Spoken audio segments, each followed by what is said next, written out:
So how many of you were raised, perhaps like me, where in your family, maybe there was some split mentalities around money? How many of you know what I'm talking about? You know, like maybe mom had a certain way of thinking and dad had a certain way of thinking. So how many of you guys know who my dad is? My mom and dad got married when they were like 22 years old. My dad flunked out of college, right, as a speech and communication major, which is pretty awesome, considering he's like one of the greatest motivational and real estate training speakers ever, right? And his mindset, because his mentor, this is what his mentor said to him. You want to make a lot of money? Go buy a Rolls Royce, go get a big fancy watch, and go get a really expensive car and a really expensive house, and you will be motivated like crazy, and you will go do whatever it takes to be successful. And guess what my dad did? He went up in a big fancy car, big watch, you know, Rolls Royce, the whole 9 yards, and every day he was like this, holy shit, I gotta make money. My mom, on the other hand, grew up in an environment with a few more kids. My grandfather, my mom's mom, passed away when she was very young, and she immediately had to go to work at like 14 years old. By the time she was 16, she was working at Disneyland as a Mouseketeer, you know, Orange County, California, and she's doing great, but all of her money went back into the family.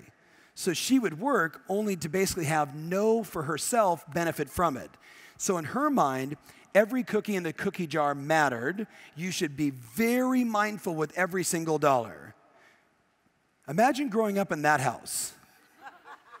This one is like, it's not how much money, you just need to make sure there's at least one cookie in the cookie jar, and we can divide it up 6 ways. And my dad's like, we should start a cookie factory and finance the entire thing. Well, no surprise, that relationship did not last long, right? My dad actually ended up marrying somebody who was ridiculously financially savvy, and I think she's somewhere inside the room. Pua, are you inside the room? My other mom, somewhere inside her, maybe are running around the room. The bottom line was this. I grew up with a completely messed up psychology when it came to money. And it wasn't until in my mid-20s when I met one of my mentors who he showed me something which I'm going to show you. The bottom line is this, guys. Money is a tool. Nothing more, nothing less. Say that out loud.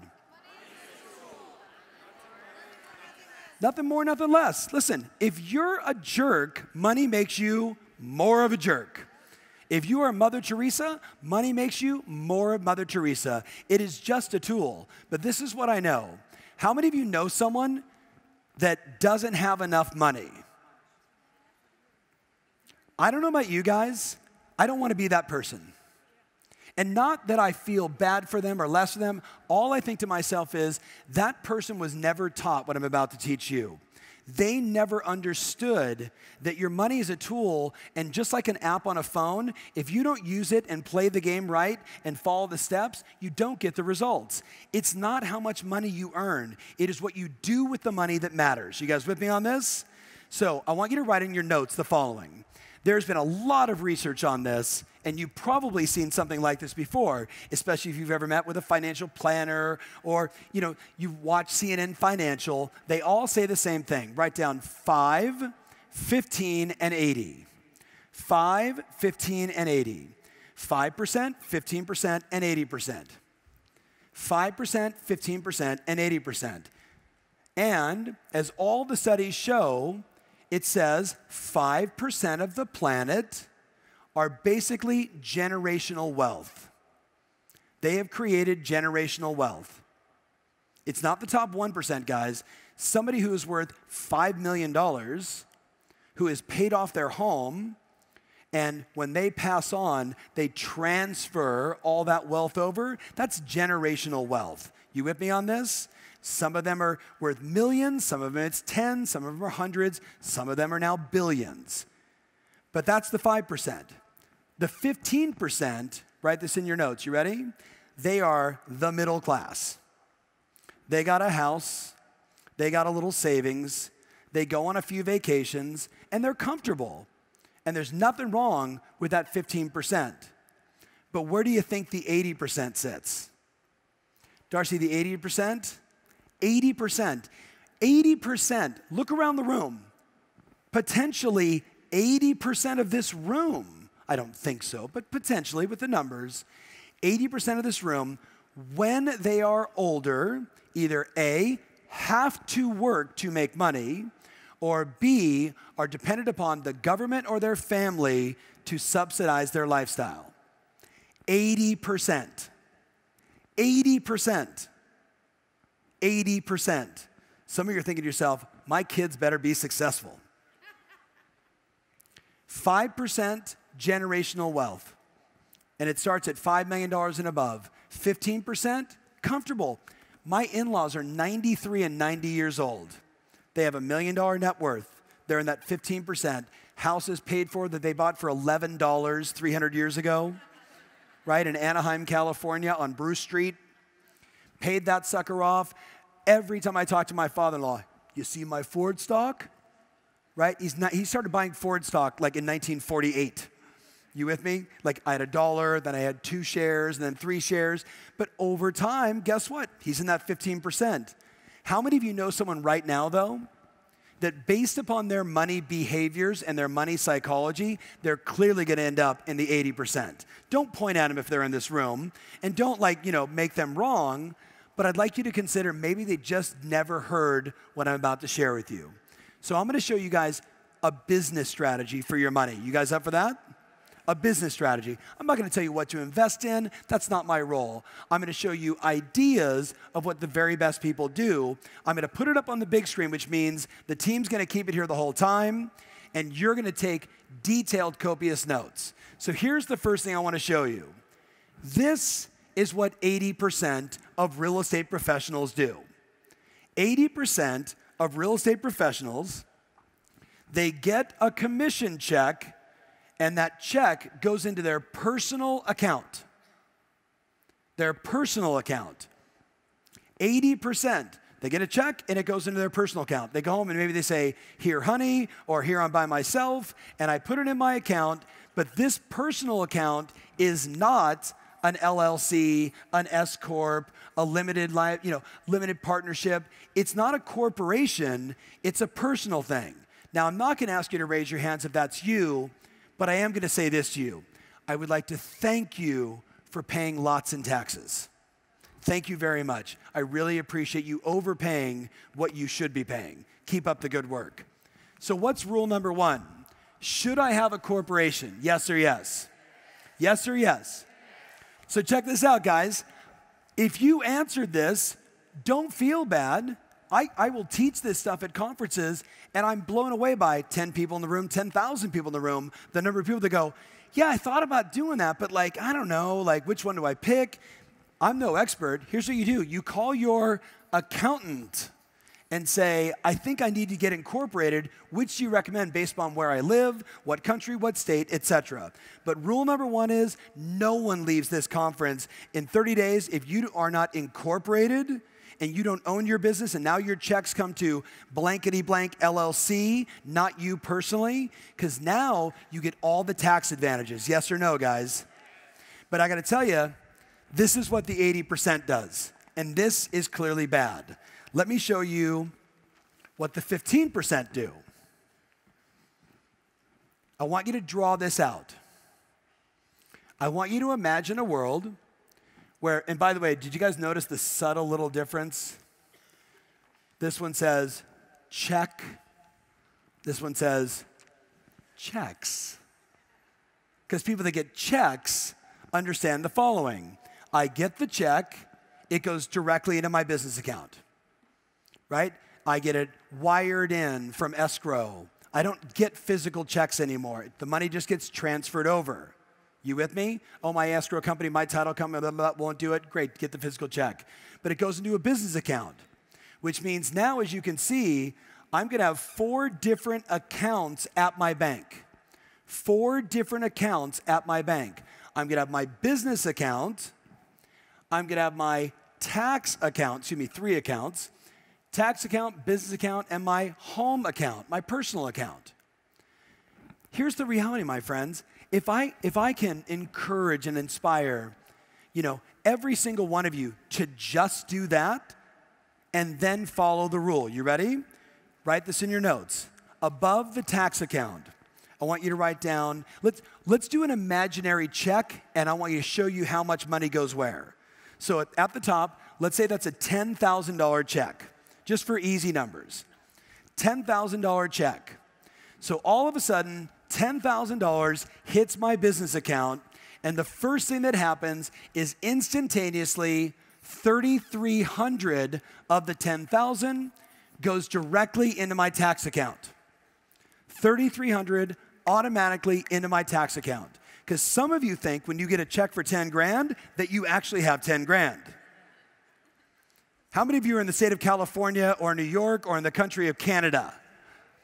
You get a check for 10 grand and you're lucky if you get 4,500. That's the real deal. Now, you're an entrepreneur, you own your own business, you're gonna start taking better write-offs, you're gonna pay more attention to your accountant, you're probably gonna have your Uncle Larry, who's done your taxes forever, stop and actually hire a CPA who's gonna pay attention, but 3,300 bucks automatically goes there. Then 3,300 or less goes into your business account. And this is where I run my business. A check comes in, I've got marketing. A check comes in, I've got expenses. A check comes in, I've got my MLS dues. Everything that I need to run my business, every check, 3,300, 3,300, and then what goes over here? 3,400 bucks to my home. Now it sounds like you might need a home budget. What do you guys think? Because many times, what do? We get a check, and we just start spending the money. By the way, if you look at this, the very first one, this is the cardinal sin. This is what poor people do. They get a check, and they just start spending. Who knows someone like that? Say aye. Matter of fact, the bigger the check, the more they start spending. And they never think about debt reduction, because they'll do that later. Because I've worked so hard, and this was such a challenging transaction, and that's why I'm going to overindulge and overspend on myself, and we know the financial roller coaster you're actually putting yourself through. This, my friends, is what the people do that take care of their money. They know Uncle Sam or Revenue Canada or Mexico, they're taking their money no matter what. So when I come in, that check comes in, I don't say to myself, I get it all. It automatically goes there, I leave a piece here, and the balance goes here. Make sense? So tell your buddy, are you gonna do this, yes or no? Yes or no? Now here's what I know. Look up here, guys. The number of clients that have done this, and then I see them a year later and they go, I have $15,000 in my savings account, I've never had that, but more importantly, I've paid all my taxes. Like, I'm on time, and I have money inside my business account, and it's the end of the year, and my accountant said I need to take a dividend, so I'm getting a big chunk of change at the end of the year. This is awesome.